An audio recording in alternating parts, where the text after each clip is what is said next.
Informed Sources is made possible in part by Susie and Pierre G. Villery.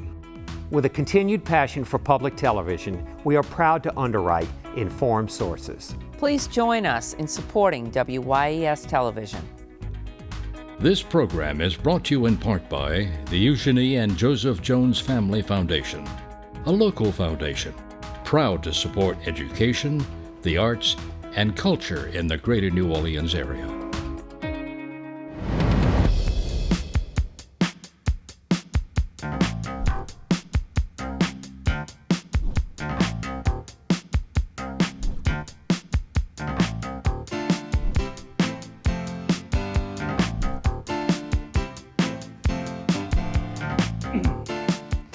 Hello, I'm Marcia Kavanaugh. Thanks so much for joining us. Although the legislative session ended 3 weeks ago, unfinished business from the session continued this week as the governor issued vetoes. We'll look at the rejections, including what would have allowed major health care cutbacks. Current congressional districts might not survive either because of a U.S. Supreme Court ruling whose implication may include giving Louisiana a second black majority district. We will look at these stories as well as the high number of bike riding fatalities in the area. There's also a leadership emergency at the 911 system in the city and a flood of criticism directed at the Sewerage and Water Board. And of course, the biggest Louisiana story of the week happened in Nebraska, where two longtime college football rivals, LSU and Florida, met on the baseball diamond. And as in football, there were plenty hits. Joining us are tonight's Informed Sources. Errol Laborde, producer of Informed Sources. David Hammer, investigative reporter, WWL-TV, Channel 4. Bobby Jean Mizik, reporter, Verite News, and that's Mizik, not Mizik. And Greg LaRose, editor, Louisiana Illuminator. And first we're going to go over to Greg because the legislative session ended 3 weeks ago. We're just now getting word of vetoes by the governor. Yeah, we'll expect, and probably by the time you're watching this, you'll have an idea of everything that he's vetoed. The big things that transpired this week involved really the restoration through line item vetoes of the $100 million in health care funding that was pulled out in the late stages of the session. To do that, the governor pulled away money from teacher retirement and state employee retirement debt payments. And he also managed to squirrel away an additional $7.5 million for early childhood education, which will give the state about $50 million or so to make up for the $200 million that the federal government will be peeling off in September. Is that what the governor wanted in terms of early childhood ed? Yeah, it restored basically to the amount going into the session. He'd said he'd wanted 50 to 60 million added in, and that's where they land. And this is a pretty unprecedented funding level for early childhood education, but still, 75% off what the federal government was providing, largely because of the pandemic. Right, still much more is needed. Mm-hmm. So in the health care cuts, yes. That came as really a very last second thing in the session and really shocked and surprised a lot of people.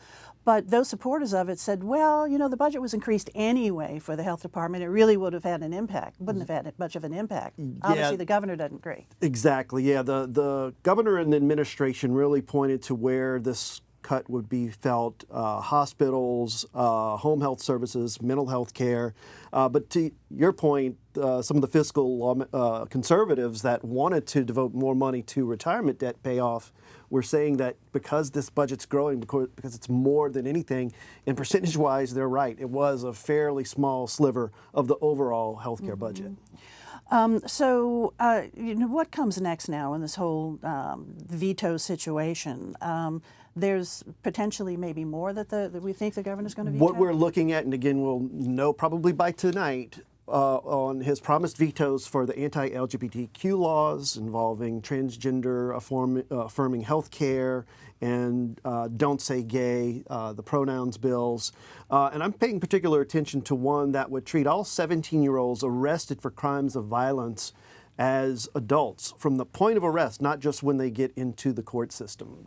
It would really mark, if the governor decided to let that become law, would really mark a full 180 of his Raise the Age Act move back in 2017. Because that raised the age to 18 for minors before they could be moved over to adult court. But now it would be just for violent crimes. Crimes of violence, things from purse snatching all the way up to first-degree murder. And a lot of the critics have said it doesn't take into account that the parish jails where these arrestees would end up aren't really equipped to constitutionally house minors, where they have to be out of sight and reach of adult prisoners. Okay, so we await the vetoes. We have the vetoes. What's the next step? Will there be an override session, do you think? So we have to get those votes in from the lawmakers to not have it by July 12th. If not enough of them send in their ballots to turn it down, that session would launch on July 18th. And certainly the fiscal conservatives are going to want a session. I think it's those culture wars bills that you have a lot of lawmakers who are term limited, Republicans included, who will have to make a tough decision insofar as, is this sort of going to be my swan song? And then also a number of them are up for re-election. And we'll have to figure out, okay, would my constituency want me to override the veto? Or is this, in the grand scheme of things, just not important enough to warrant the expense and time of a special session? You know, when the session ended, the budget was just really up in the air, which is not that unusual. I mean, usually after the session, there's still some more wrangling with the budget. Where does it stand now with the governor's veto? He's got essentially the money he wanted restored for health care, for early childhood education. Didn't get the teacher pay raises to the level he wants, but they're in there, and I don't think they're going to budge on that. There are some adjustments they're making, and we're still learning about typos in the budget that essentially would have to be addressed through a joint budget process. I think the one that's going to resonate the most into the future is the healthcare thing, because that goes back to the Bobby Jindal things, and people talked about that. And a lot of people remembered the impact it had on them and their families and all that. And so that's the big one. Yeah, and one thing of note is that all of the candidates for governor, Republican and Democrat alike, have said they'll maintain Medicaid expansion. So I think that's sort of like a big sigh of relief for people who've joined that program since the expansion. So the governor did restore that whole $100 million cut. He did, yes. Okay. All right, Greg, thanks a lot.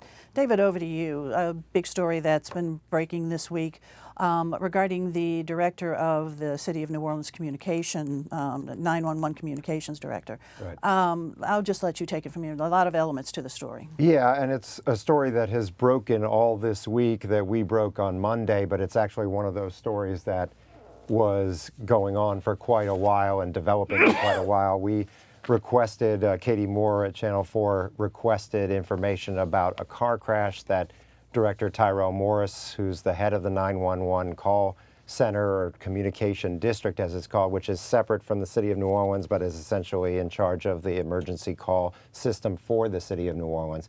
He had gotten into a car wreck in May, and they provided documents that seemed to show that he had followed all the various policies, that he had reported this appropriately, et cetera. And fast forward, and what happened, which we weren't aware of until this week, was that last week the Inspector General started calling for interviews with various members of the staff over there at the Communication District. And on Monday, he surprisingly announced his retirement, or not his retirement, his resignation. And so he'd been there in charge for 5 years, and he was announcing his resignation out of the blue after he had been kind of prominently defending a lot of the programs that they were running there. There had been questions about fiscal management and the use of credit cards, and there was an audit, and he had always stood fast on those, and all of a sudden he was resigning. And that's when I was able to determine that actually there was a big problem. It was not the issue, it was the cover-up of the issue, apparently, because he had gotten into a minor crash and then 4 days later changed a policy that would have required him to submit to a drug or alcohol test and made it look like the policy said that only if there were injuries did he have to do so. And that's really where the controversy accelerated. On top of all that, how about the practice of his wearing a badge? Not really a New Orleans Police Department badge, but just, I don't know where he got the badge, but also like a shirt with the stars on it, so he was a general or something. Well, it's actually very, very similar to the white shirt that the police chief would wear, 4 stars and a police badge, but slightly different because the crescent is on, under the crescent is a fleur-de-lis for him instead of a star. And I asked the mayor about that at a press conference this week because we've been wondering about that for a while. None of the previous Orleans Parish Communication District directors had ever worn uniforms, and Colonel Sneed, for instance, was the previous one. He had not worn a uniform. We asked about it, and she said, "Are you joking right now?" I said, "No, I'm not joking. This is an issue that actually police officers have complained about over the years." The changing of the document, you actually discovered a digital trail on it? Correct. So when we requested this document back in May, it was provided by the communication district, and it showed that unless there was injury, you didn't have to submit to this test. And when I looked at the metadata on the document, it showed it had been altered 4 days after the accident by Tyrell Morris himself, and I was able to get the document in its original format, everything exactly the same, dated back in 2019, except for that one section, and it showed that it had never been changed since 2019. Of course, you've also reported on problems with response times or just miscommunication that have been really serious problems. Yeah, and this is important in the context of Tyrell Morris because he has touted a system that he put in place that was supposed to take errors with 911 calls out of the equation or limit them.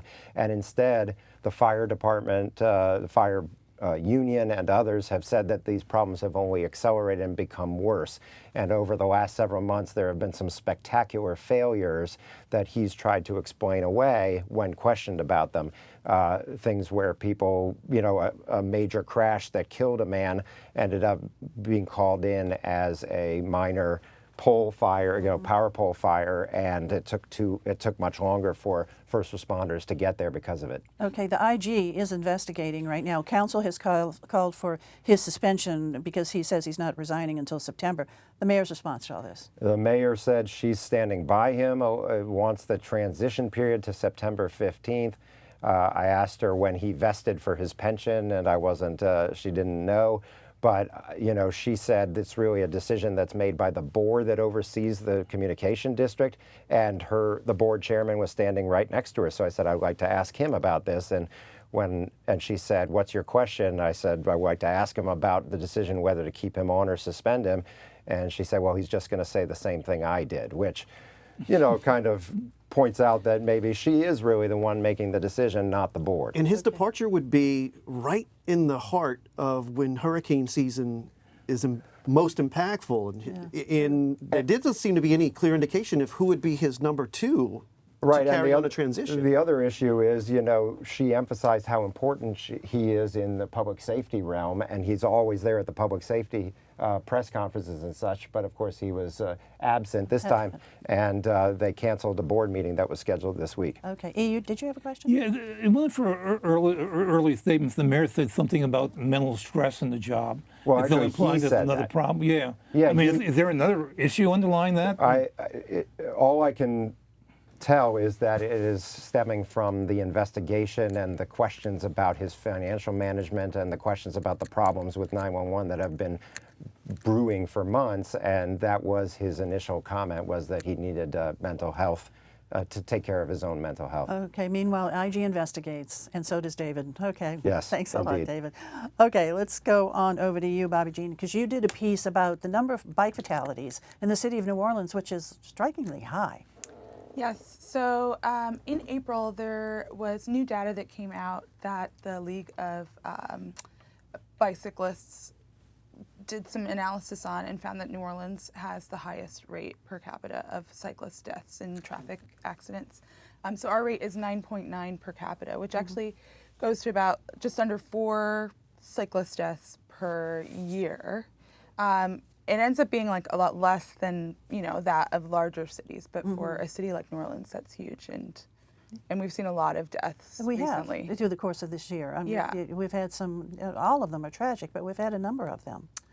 Yeah, so we've had in the last 2 months 3 cyclist deaths. One was on 610. The other 2 were in the city, on Claiborne Avenue and on St. Claude, and we've also seen some pretty severe cycling accidents as well. Well, the bike paths were accelerated, I thought, to try to deal with this because we had some really tragic deaths on some of the streets that have now been added to bike lanes, and some even having the parking on the outside of the bike lane to try to make it better. And there was a whole issue with people opening their doors and cyclists hitting those when they were parking and things like that. But you're finding that it's actually not helping, right? Well, it's not that it's not helping. This is something that advocates keep harping on, where the city is not done with its bike infrastructure. So part of that is due to COVID, but right after this major crash that you're discussing, it was after the Endymion Parade in 2019. 2 people died, 7 people were injured. There was a lot of support for protected bike lanes, bike infrastructure. Let's stop all these cyclist deaths.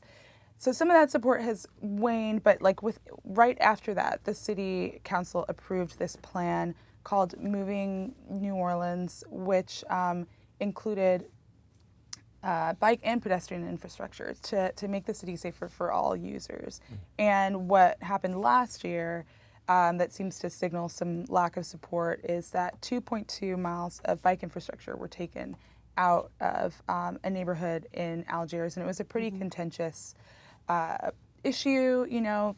Folks in that neighborhood did not want the bike lanes, the protected bike lanes there, and so now that's being removed, even though the city is moving along with its plan. Are we finding that motorists are just not paying attention to bicyclists? Is this the issue? Yeah, that is another large issue. So Charlie Thomas, who does bike law in New Orleans, told me, infrastructure is important, but it becomes even more important when there's no enforcement. And what he said was that there is a real reckless disregard for human life when it comes to motorists versus cyclists and pedestrians. I mean, we've seen more pedestrian deaths, way more actually, than cyclist deaths in the last year. No problem. E, do you want I'm going to say that those bike lanes, though, are problematic to vehicle drivers because someone in an automobile loses space on the street. It could have been 2 lanes, now they have an equivalent of 1 lane, and especially when it starts at the beginning. And I know it's a necessity, I know there's not an answer, but one problem has created another problem, and maybe with time, people will get used to it and it'll work out. But for right now, if somebody's driving, they got to be careful about those bike lanes. They need to be aware, and the city is going to create more infrastructure, right? The city is planning to move forward with its infrastructure plan. It was supposed to be completed or mostly completed in 2 years, so by 2022, I believe. But with the COVID-19 pandemic, that's been slowed. To respond to that, though, I think that different advocates would have different response to that. Basically, during the pandemic, there were less people on the road. People were driving faster, and then so those speeds haven't reduced. And if there's no enforcement, then sure, people expect to be able to go fast on the road, but maybe they can't. But we all need to be alert. Okay, thanks a lot, Bobby. Thank you. Okay, let's go over to you, E. Good news. Baseball taking home the championship in LSU. Yeah. Well, let me start with a quote. There's a great book out now by a guy named Robert Madd, who's one of the great political writers in the state, and it's about Huey Long and his commitment to LSU and building LSU and the job. It's a great story of politics and sports. But in the foreword, there's a quote by James Carville. We all know James Carville, the political commentator, and what a big LSU fan he is. And it quotes Carville saying, "No public university is more important to the intellectual and cultural life of its state than LSU." And then Mann goes on and says, "I don't know if he's correct, but I believe that whatever ails Louisiana, LSU could play a role in its cure." That was Robert Mann. And I think what they're saying is that Louisiana, when set a reputation, is just like a backward southern state. I mean, there just wasn't much progress. I mean, I guess New Orleans was with the economic center, but the rest of the state just lagged. And LSU was really important, both intellectually and, of course, we saw this week what it does in terms of the spirit and in terms of sports. And so it does play an important role. The thing about baseball, this is the 7th time that LSU has won the so-called College World Series, which is more than football.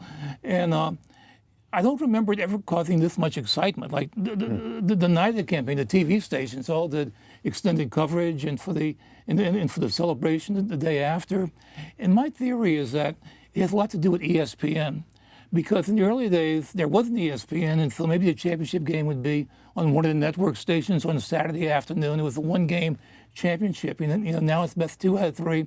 There's this long tournament. I can tell you myself, when the tournament started, I couldn't have identified any of the LSU players for you. By the end, by the last game, I said, "What about this guy?" And I mean, Right, we knew I think them. we all learned about the LSU team, and so I think ESPN's coverage has a big impact for anybody that follows. And probably social media too, and of course the same went for the women's basketball. Back it up everybody with that jumped too. on that too. And so it really made a big thing out of that. But it's kind of playing into this. The other big factor in college sports is something called the transfer portal.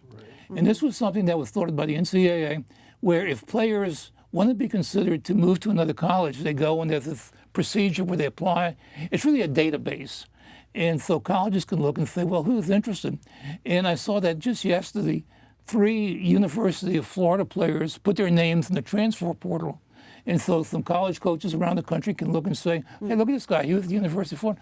And some of LSU's players came from the transfer portal. And the winning pitcher the other night, his brother played in California, and he applied to Tulane, and he's going to Tulane.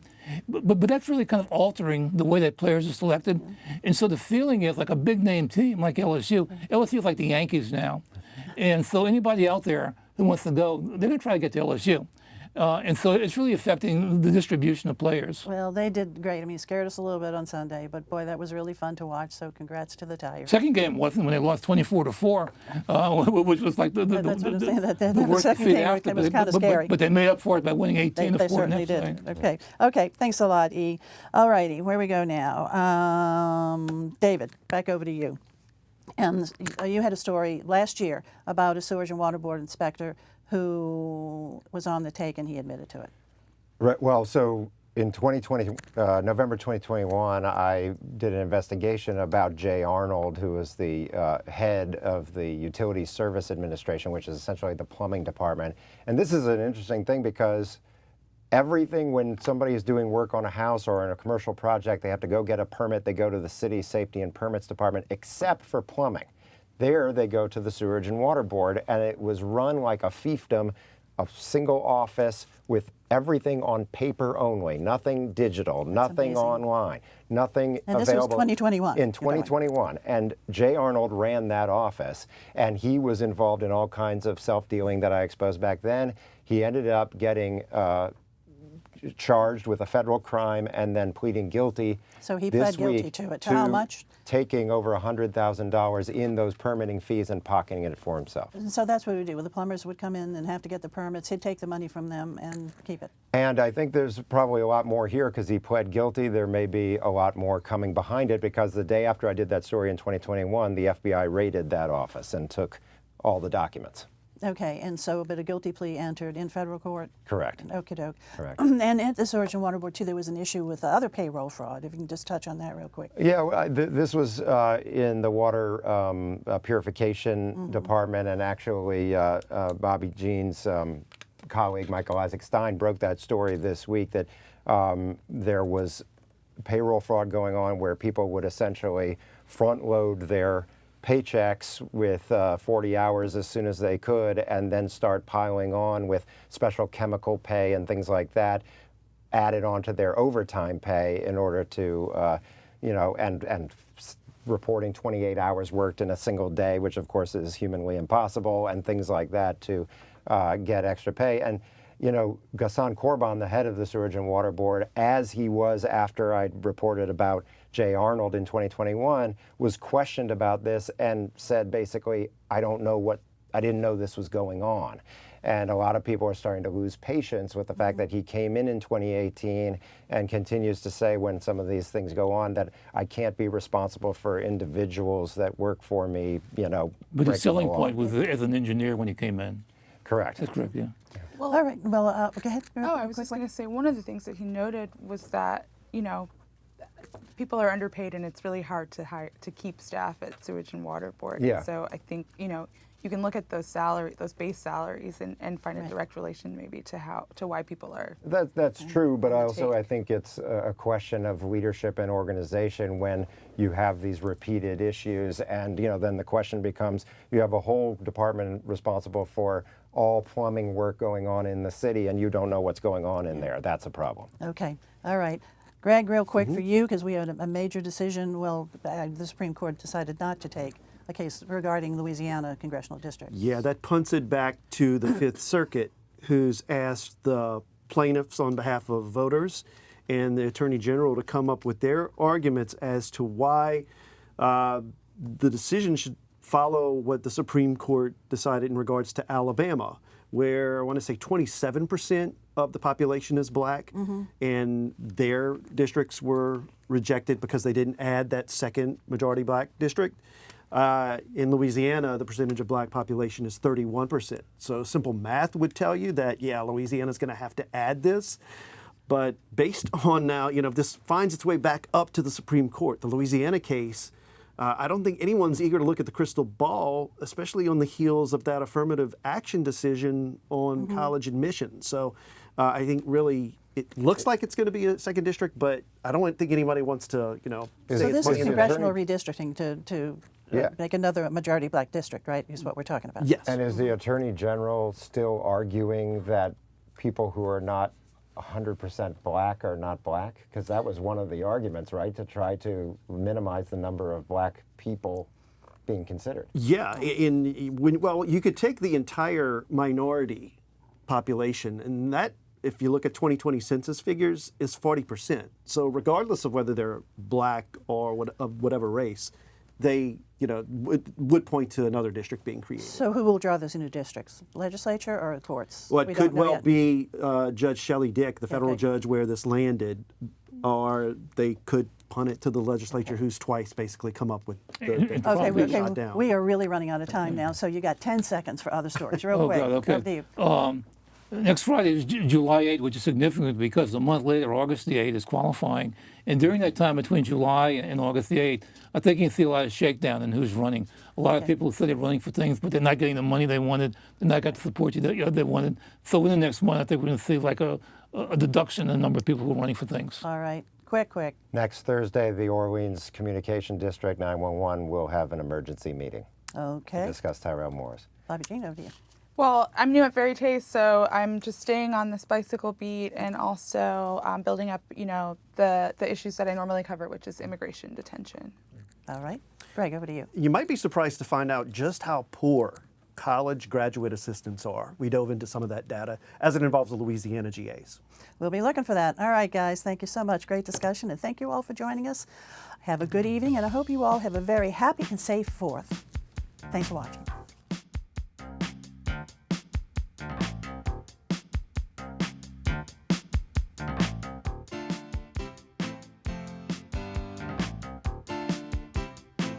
Informed Sources is made possible in part by Susie and Pierre G. Villery. With a continued passion for public television, we are proud to underwrite Informed Sources. Please join us in supporting WYES Television. This program is brought to you in part by the Eugenie and Joseph Jones Family Foundation, a local foundation proud to support education, the arts, and culture in the greater New Orleans area.